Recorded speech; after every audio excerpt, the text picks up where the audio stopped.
आज के लेक्चर में हम डिस्कस करेंगे सब ग्राफ और ग्राफ थ्योरी से रिलेटेड हम कुछ प्रॉब्लम भी डिस्कस करेंगे। तो लेट्स स्टार्ट विद दी सब ग्राफ। लेट जैसे हमने सेट एक टॉपिक किया था, सेट हमारा क्या होता है, set is a well defined collection of object. तो उसमें सबसेट हमारा क्या होता था, पार्ट ऑफ ए सेट होता था। इसी तरह जो सब ग्राफ होगा वो भी एक ग्राफ ही होगा और उसमें वो सारी कंडीशन सेटिस्फाई होनी चाहिए जो ग्राफ की कंडीशन थी हमारे पास। और ग्राफ की हमारे पास कंडीशन क्या थी, ग्राफ के अंदर हमारा एक वर्टेक्स सेट होता है जो कैसा होता है आपका नॉन एम्प्टी। एक हमारा एज सेट होता है, एज हमारा क्या होता है, एज में बी एम्प्टी। और एक हमारा गामा फंक्शन होता है जिसको हम क्या बोलते हैं, इंसिडेंस फंक्शन। तो जो कंडीशन हमारी ग्राफ के लिए है, अगर वो सब ग्राफ भी फॉलो करेगा तो सब ग्राफ हमारा क्या कहलाएगा, ग्राफ कहलाएगा। सब ग्राफ क्यों बोलते हैं, क्योंकि ये पार्ट ऑफ द ग्राफ होता है, इसलिए हम इसको क्या बोलते हैं, सब ग्राफ बोलते हैं। So let G be a graph. G के अंदर हमारे पास क्या है, वर्टेक्स सेट है, एज सेट है और गामा फंक्शन है। देन ये ट्रिपलेट G1 V1, इसके अंदर भी वही होगा, वर्टेक्स सेट होगा, एज सेट होगा और गामा होगा। लेकिन कंडीशन सिर्फ क्या होगी, जो इसका वर्टेक्स सेट होगा वो किसका सबसेट होगा, जी के वर्टेक्स सेट का सबसेट होगा। और जो इसका एज सेट होगा वो भी किसका सबसेट होगा, जी के एज सेट का सबसेट होगा। और जो गामा वन है, गामा वन की रिस्ट्रिक्शन किसके ऊपर होगी, गामा के ऊपर उसकी रिस्ट्रिक्शन होगी। So a triplet G is called a subgraph of G if V1 is a non-empty subset of V।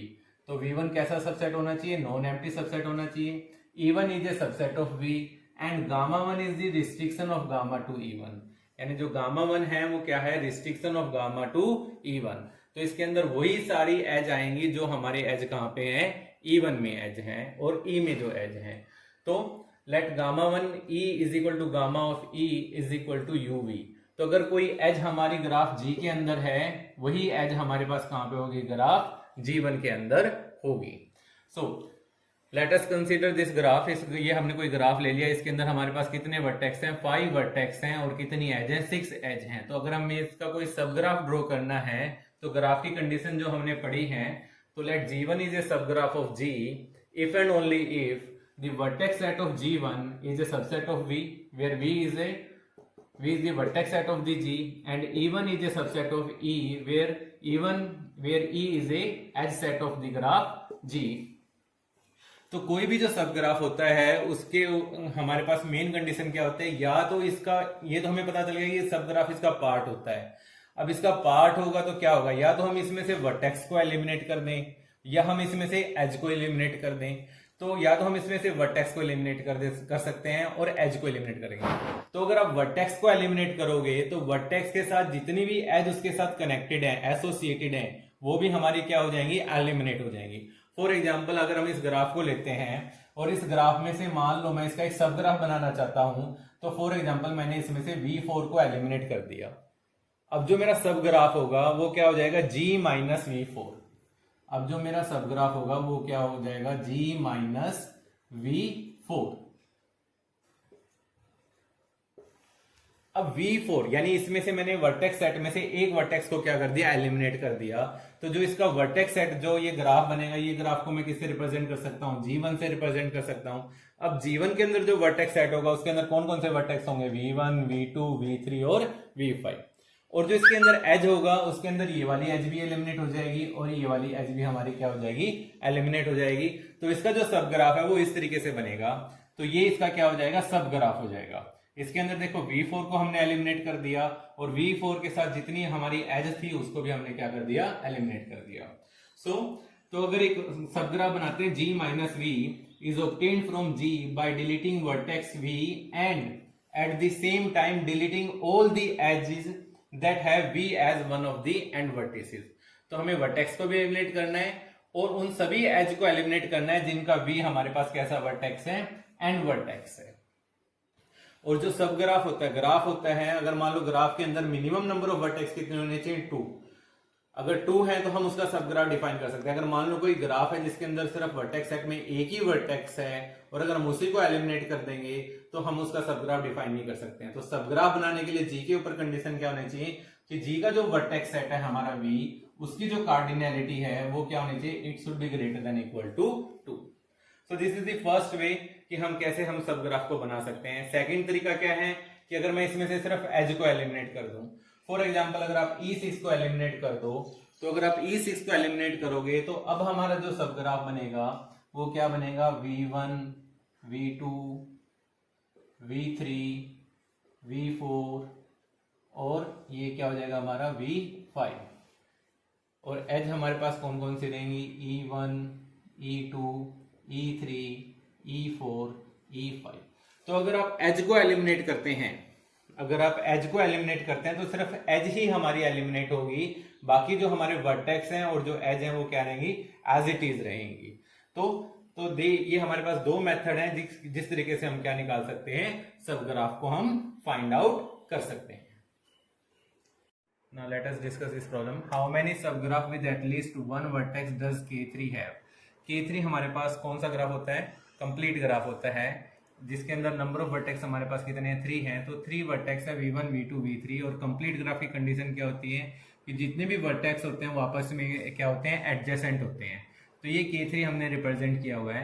और हमें क्या बताना है, इसके कितने सब ग्राफ होंगे। और सब ग्राफ हमें पता है कि कैसे बनाते हैं हम, या तो हम किसी वर्टेक्स को हम एलिमिनेट कर सकते हैं और हम एज को भी एलिमिनेट कर सकते हैं। तो हमने इस प्रॉब्लम को 3 पार्ट में डिवाइड कर दिया। First, subgraph having exactly 3 vertices, यानी वो सबग्राफ जिसके अंदर नंबर ऑफ वर्टेक्स कितने रहेंगे, 3 रहेंगे। और जैसे सेट में होता है every set is a subset of itself, in a similar manner every graph is a subgraph of itself. तो ये एक अपने आप का भी एक सबग्राफ कहलाएगा। तो फर्स्ट केस तो यही हो गया आपका V1, V2, V3 जो एज इट इज था हमारे पास। सेकंड, हमने इसमें से इस एज को हमने डिलीट कर दिया। तो एक एक एज को हम डिलीट करते जाएंगे। तो पहले हमें एक एक एज को डिलीट करेंगे। तो हमने देखो इस एज को डिलीट कर दिया, इस वाले पार्ट में हमने इसको डिलीट कर दिया, नेक्स्ट में हमने इसको डिलीट कर दिया। देन हम दो दो एज को एलिमिनेट कर देंगे। तो हमने दो दो एज को हमने एलिमिनेट कर दिया। और लास्ट में हम सारी एज को हम डिलीट कर देंगे। जब हम सारी एज को डिलीट कर देंगे तो सिर्फ हमारे पास क्या रह जाएगा, वर्टेक्स सेट रह जाएगा V1, V2, V3, जिसको हम क्या बोलते हैं, नल ग्राफ भी बोलते हैं। तो ये जो केस है हमारे पास जिसके अंदर 3 वर्टेक्स होंगे, तो ऐसे टोटल नंबर ऑफ केसेस सब ग्राफ हमारे पास कितने हो गए, 8 सब ग्राफ हो गए। Total number of subgraph हमारे पास कितने हो गए, 8 सब ग्राफ हो गए। नाउ हैविंग एग्जैक्टली 2 वर्टिसेस, जिसके अंदर 2 वर्टेक्स है, यानी हमें एक वर्टेक्स सेट को हमने क्या कर दिया, एक वर्टेक्स को हमने एलिमिनेट कर दिया। तो अगर हम V3 को एलिमिनेट करते हैं, और जब भी हम वर्टेक्स को एलिमिनेट करते हैं तो वर्टेक्स के साथ जितनी भी एज हमारी एसोसिएट होती है वो भी हमारी एलिमिनेट हो जाएंगी। तो V3 को आप एलिमिनेट करोगे तो ये दोनों एज भी हमारी एलिमिनेट हो जाएंगी। तो सब ग्राफ सिर्फ हमारे में क्या रह जाएगा, सिर्फ 2 वर्टेक्स और एक एज रह जाएंगे हमारे पास। इन अ सिमिलर मैनर नेक्स्ट में हमने V1, V2 को हमने एलिमिनेट कर दिया, तो V1 और V3 रह गए। नेक्स्ट में हमने V2 को एलिमिनेट कर दिया, तो यहाँ पे क्या रह गया, V2, V3 रह गए। देन हमने एज को भी एलिमिनेट कर दिया यहाँ पे, तो ये सिर्फ वर्टेक्स क्या रह गया, V1, V2। तो यहाँ पे क्या रह गया, V1, V3, और लास्ट में क्या रह गया, V2, V3। तो अगर जो ग्राफ है सब ग्राफ जिसके अंदर सिर्फ 2 वर्टेक्स होंगे, तो ऐसे टोटल नंबर ऑफ केस हमारे पास कितने हो गए, 6। Now come to the third one, having exactly 1 vertices. अगर सिर्फ एक ही वर्टेक्स है, तो अगर हम V1 को लेते हैं और V2 और V3 को एलिमिनेट कर देते हैं, तो V2 और V3 के साथ जितनी भी एज एसोसिएटेड हैं, जिनके V2 और V3 कैसे वर्टेक्स है, एंड वर्टेक्स हैं, वो एज भी हमारे पास क्या हो जाएंगी, एलिमिनेट हो जाएंगी। तो हमारे पास सिंगल नोड रह जाएगा V1, V2 और V3। तो ऐसे total number of subgraph हमारे पास कितने हो जाएंगे, 3। तो जो K3 ग्राफ है हमारे पास, अगर हम उसके टोटल सब ग्राफ काउंट करें तो 8 + 6 14 + 3 17। तो total number of subgraph हमारे पास कितने हो जाएंगे, 17। So in this way we can find the सब ग्राफ ऑफ एनी ग्राफ, जिसमें हमें सिर्फ क्या टेक्निक अडॉप्ट करनी है कि या तो हम एक सिंगल वर्टेक्स को भी एलिमिनेट कर सकते हैं और एक से ज्यादा वर्टेक्स को भी हम क्या कर सकते हैं, एलिमिनेट कर सकते हैं। लेकिन हमें ध्यान क्या रखना है कि जब हम वर्टेक्स को एलिमिनेट करें तो वर्टेक्स के साथ जितनी भी एजेस एसोसिएटेड हैं वो भी एलिमिनेट हो जाएंगी, और जब हम सिर्फ एज को एलिमिनेट करते हैं तो सिर्फ एज ही हमारी क्या होगी, एलिमिनेट होगी। Now next problem is draw K33 and K26। हमें पता है, we know that KMN represents a complete bipartite graph. KMN क्या रिप्रेजेंट करता है, कंप्लीट बाइपर्टाइट ग्राफ, जिसमें हम कंप्लीट ग्राफ के क्या करते हैं, पार्टीशन कर देते हैं। वो हमने प्रीवियस लेक्चर में डिस्कस किया हुआ कि कैसे हम KMN को रिप्रेजेंट करते हैं। तो यहाँ पे इस क्वेश्चन में आपको K33 रिप्रेजेंट करना है और K26 रिप्रेजेंट करना है। तो KMN हमारा क्या होता है, कंप्लीट बाइपर्टाइट ग्राफ होता है, जिसके अंदर एक वर्टेक्स सेट V1 होता है, जिसके अंदर कितने नंबर ऑफ एलिमेंट्स होते हैं, M, और सेकंड के अंदर हमारे पास कितने होते हैं, n। हम इसको दो तरीके में इस तरीके से पार्टीशन करते हैं कि जो फर्स्ट सेट होता है उसमें कोई भी एज आपस में कनेक्टेड नहीं होती, यानी जो V1 के अंदर जितने भी वर्टेक्स होते हैं they are non adjacent to each other. Similarly V2 के अंदर जितने वर्टेक्स होते हैं वो भी आपस में कैसे होते हैं, नॉन एडजेसेंट होते हैं हमारे पास। सो K33 जब हम रिप्रेजेंट करेंगे तो इधर एक V1 होगा, उसके अंदर भी कितने नंबर ऑफ वर्टेक्स होंगे 3, और V2 के अंदर भी कितने नंबर ऑफ वर्टेक्स होंगे 3, such that V1 V2 V3 आपस में कैसे होंगे, non adjacent. In a similar manner A B C भी हमारे कैसे होंगे, non adjacent. And V1 is adjacent to all the vertex of the set V2 and V2 is also adjacent to all the vertex set of V1। तो इस तरीके से हम किसको रिप्रेजेंट कर सकते हैं, K33 को रिप्रेजेंट कर सकते हैं। इन अ सिमिलर मैनर K26, तो जो फर्स्ट पार्ट होगा V1 के अंदर कितने एलिमेंट्स होंगे 2, V1 की कार्डिनैलिटी कितनी होगी 2 और V2 की कार्डिनैलिटी कितनी होगी 6। तो A जो होगा A is adjacent to all the vertex set of V2 and similarly B is also adjacent to all the elements of the set V2। In a similar manner V2 के अंदर जितने भी element होंगे they are adjacent to V1। तो इस तरीके से हम K33 को भी रिप्रेजेंट कर सकते हैं और K26, और हम कोई भी हमारे पास KMN गिवन है हम उसको रिप्रेजेंट कर सकते हैं। इसमें एक क्वेश्चन और पूछा जा सकता है, how many edges does K36 contain. कोई भी कंप्लीट बाइपर्टाइट ग्राफ है KMN तो उसके अंदर कितने नंबर ऑफ एजेस होंगी। तो अगर हम यहाँ पे इसका एग्जांपल लें KMN, मान लो अगर ये एज है हमारे पास AB, तो यहाँ पे अगर हम A की डिग्री को काउंट करें तो A की डिग्री कितनी है हमारे पास 6, और B की भी डिग्री हमारे पास कितनी है 6, और इधर जितने भी वर्टेक्स हैं हर एक की डिग्री हमारे पास क्या होगी 2। तो कभी भी अगर हमें KMN की हमें number of edges find out करनी है तो हमें वर्टेक्स की हमें क्या फाइंड आउट कर लेंगे, डिग्री फाइंड आउट कर लेंगे। Now this complete bipartite graph has 6 vertices, क्योंकि K36 है तो इसके अंदर 6 वर्टेक्स ऐसे होंगे जिनकी डिग्री क्या होगी 3, और 3 वर्टेक्स ऐसे होंगे जिनकी डिग्री क्या होगी 6। जैसे इस एग्जांपल में हमने देखा कि 2 वर्टेक्स ऐसे थे जिनकी डिग्री क्या थी 6, और 6 वर्टेक्स ऐसे थे जिनकी डिग्री क्या थी हमारे पास 2। सो कोई भी कंप्लीट बाइपर्टाइट ग्राफ होगा उसके अंदर KMN है तो M वर्टेक्स ऐसे होंगे जिनकी डिग्री क्या होगी n। अगर हम KMN की बात करेंगे तो M वर्टेक्स ऐसे होंगे जिनकी डिग्री हमारे पास क्या होगी n, और N वर्टेक्स ऐसे होंगे जिनकी डिग्री क्या होगी m। सो K36 है तो 6 वर्टेक्स ऐसे होंगे जिनकी डिग्री क्या होगी 3, और 3 वर्टेक्स ऐसे होंगे जिनकी डिग्री क्या होगी 6। And we know that sum of degree of vertex is equal to क्या होता है, twice into number of edges 2 into E, और सम ऑफ डिग्री को अगर हम करें तो 6 वर्टेक्स ऐसे हैं जिनकी डिग्री 3 है तो 6 इंटू 3 प्लस 3 वर्टेक्स है जिनकी डिग्री क्या है 6 है, तो 3 इंटू 6 इज इक्वल टू क्या आ जाएगा 2 इंटू E। तो इसको अगर हम सम करें तो 18 plus 18 is equal to 2E, तो 2E इज इक्वल टू क्या आ जाएगा 36। This implies E is equal to क्या आ जाएगा 18। So in this way we can find the edge of a complete bipartite graph. Now let us consider next problem. So that the graph given in the figure, ये आपके सामने कोई graph given है, is bipartite and also redraw the corresponding bipartite graph. अब कोई भी graph आपको given है और आपको चेक करना है कि वो bipartite है या नहीं है, तो सबसे पहले हमें देखना है कि जब भी हम bipartite ग्राफ फाइंड आउट करते हैं तो हमें ग्राफ के जो वर्टेक्स सेट होता है उसका हमें पार्टीशन करना होता है, और पार्टीशन हमें इस तरीके से करना होता है कि जो भी पार्टीशन हम करेंगे उनमें आपस में कुछ भी कॉमन नहीं होना चाहिए, उनका इंटरसेक्शन क्या होना चाहिए एम्प्टी, और उसका जो यूनियन सेट है वो किसके इक्वल होना चाहिए, वर्टेक्स सेट V के इक्वल होना चाहिए। तो अगर हम इस ग्राफ को ध्यान से देखें तो इसमें देखो जो वर्टेक्स है हमारा 1, 3, 5 और 7, टोटल वर्टेक्स सेट हमारे पास के वर्टेक्स सेट के अंदर कितने वर्टेक्स है 1 2 3 4 5 6 7 8। तो जो ये वर्टेक्स मैंने लिखे हैं 1 3 5 7, तो 1 आपका 3 से कनेक्ट नहीं है, 5 से कनेक्ट नहीं है, 7 से कनेक्ट नहीं है। इन अ सिमिलर मैनर 3 5 और 7 भी आपस में कनेक्ट नहीं है।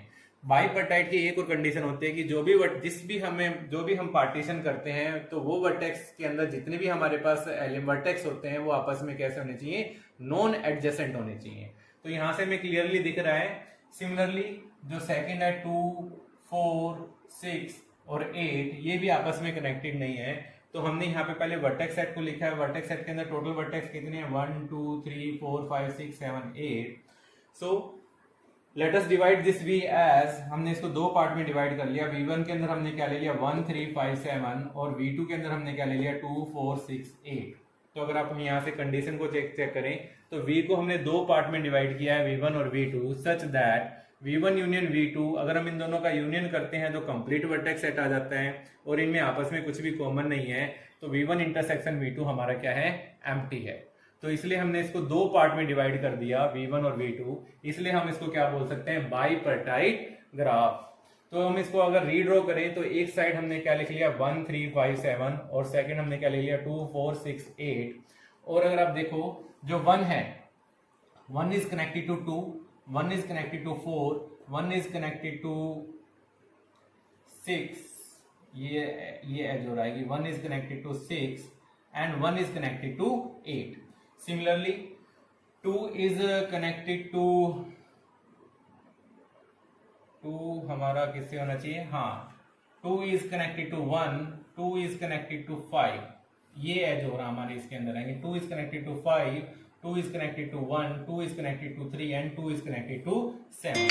Similarly जो हमारा 5 है, sorry 1 3, 3 is connected to 2, 3 is connected to 4, 3 is connected to 6 and 3 is connected to 8, 3 is connected to 8.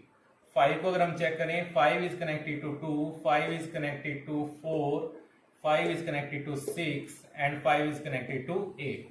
तो आपस में ये कनेक्शन नहीं है, आपस में ये कनेक्टेड नहीं है, लेकिन जो V1 का वर्टेक्स सेट है वो किसके साथ एडजेसेंट है, V2 के साथ एडजेसेंट है, और V2 का जो वर्टेक्स सेट है वो किसके साथ एडजेसेंट है, V1 के साथ एडजेसेंट है। तो अगर हम किसी ग्राफ को इस तरीके से रीड्रॉ कर सकते हैं तो वो ग्राफ हमारा क्या कहलाएगा, कंप्लीट बाइपर्टाइट ग्राफ कहलाएगा।